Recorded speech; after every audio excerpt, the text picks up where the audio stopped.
Abasubuuzi banna Uganda bangi beewuunya lwaki baggyibwako emisolo nga bakatandika okukola wadde nga tebafuna magoba so nga abagwira baweebwa ebbanga okutandika okusasula.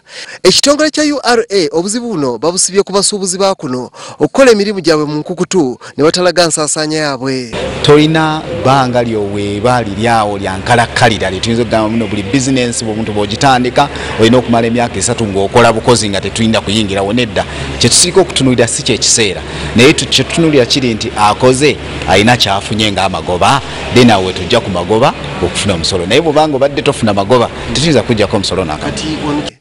Magera James era wano wasinzidde n'alabula nti singa olaga embalirirayo oba oliawo bakusonyiwa emisolo. Tax tulina okubala ne tulaba nti ofunye amagoba.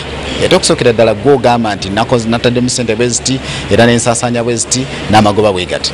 Kakati ku magoba ago goba ofunye kwe tusinziira okujja omusolo. Bino biddiridde abasuubuzi okwemulugunya entakera ku ngeri gavumenti gy'ebiyitamu abagwira n'etuuka n'okubasalira ku misolo kyokka abaakuno ne baleka nga bayagga.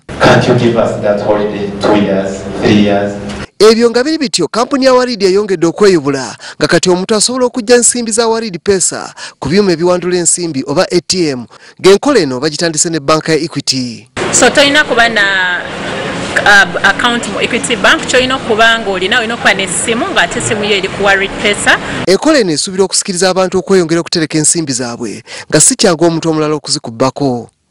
Lubega Emmanuel, WBS TV.